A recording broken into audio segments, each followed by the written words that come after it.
Glad to be here. I wanted to congratulate Rick Renaud for the great work he's done. Let's give him an applause. Great work. Congratulate Donald Trump. President Trump says never to talk through the applause, but I'm a slow learner. Congratulate the judges, congratulate the contestants, and I want to tell you a little bit about my family story. How my family got here. And, you know, it's not easy. We talk today a lot about immigration. About immigrants. It's front, left, and center in every country.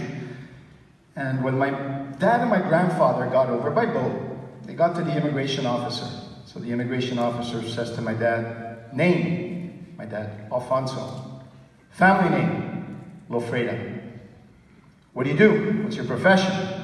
He says, I'm an accountant. Accountant. Okay, fine. My grandfather, your name, Antonio.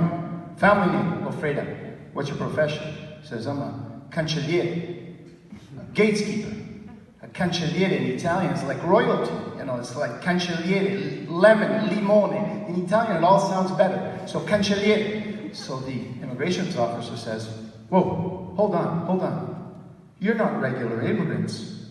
I'm not sure you're in the right line here. You're professionals. You need professional documentation. You've got to go through another process. So my dad says, what did you understand? We had 600 sheep. When they got home, the cancelliere opened the gate and I counted them.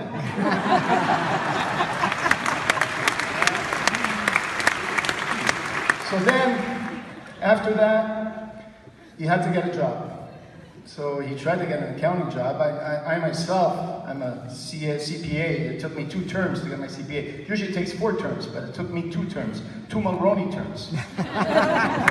So my dad, and it's a true story, and my dad couldn't get the job at all, so he had to go work, manual work. So you know how mothers are.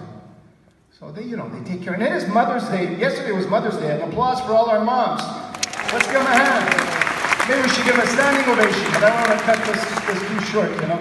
But we'll do it at the end. At the end, as you give me a standing ovation, we'll give all our moms a standing ovation. But so he goes manual labor. So he starts working, and you know, all his friends bring lunches, and the moms prepare the lunches, right? I mean, moms, they're immigrants, moms. There's no better word in the syllable than mom. You know, what better in every language, right? Prepare the lunches, take care of their kids. So my dad had 3 colleagues, and you know, their moms prepared their lunches every day. So the first colleague A, opens his lunchbox on a Friday. He says, it's incredible. He says, I have the same lunch every day. He says, I'm tired, I can't take this anymore. It's stressing me out, the anxiety, it's just too much.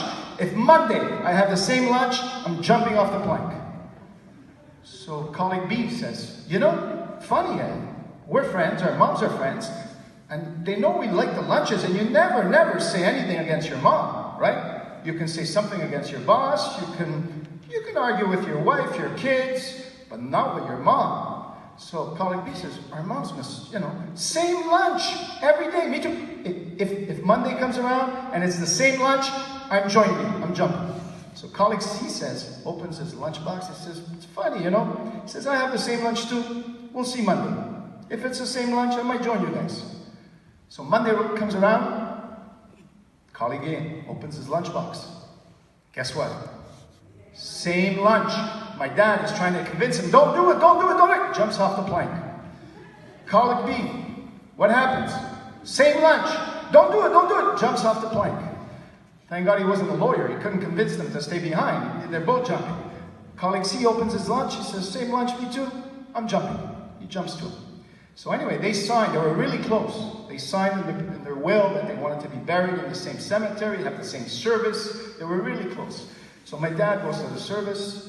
He feels bad. He really feels bad. He says, this is terrifying. I mean, a new country, colleagues, I lose my best friends within a few months. Okay, they were eating the same thing for 2 months, but yet I lose my best friends in 2 months. So the mom of colleague A is really crying. She's going nuts. She's crying. My dad goes, she goes, if I knew, I would have changed the menu. I would have changed the lunch. He had to tell me. So colleague B, the same thing. If I knew, you know, we should have spoken to each other. I would have changed the menu, the lunch. Colleague C, but the lady crying the most was the mom of colleague C. The mom and the wife were going nuts. So my dad, he leaves the other two ladies alone and goes to colleague C's mom and says, you know, don't feel guilty, please don't feel guilty, you know. How are we supposed to know? She goes, I don't understand. He made his own lunch.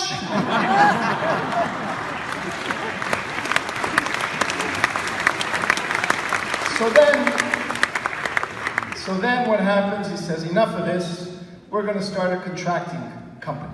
A lot of construction in Montreal, it's never changed, right? There was always the orange cones and potholes everywhere, and lots of work for construction workers. So he said, you know, we're going to start a construction company.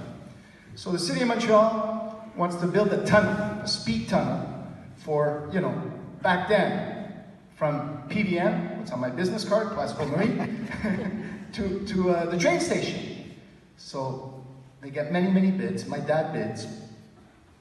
He gets called in by the mayor. Imagine, here he is. He's never met a professional. I'm very proud of my dad.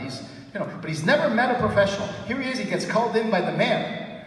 So the mayor says, you know, we have 22 bids here. We have bids at 75 million, 72 million, 73 million. I think the lowest out of the 22 bids that we have, the lowest besides yours, is like 68 million. He says, how do you bid 5 million? So my dad says, look, listen.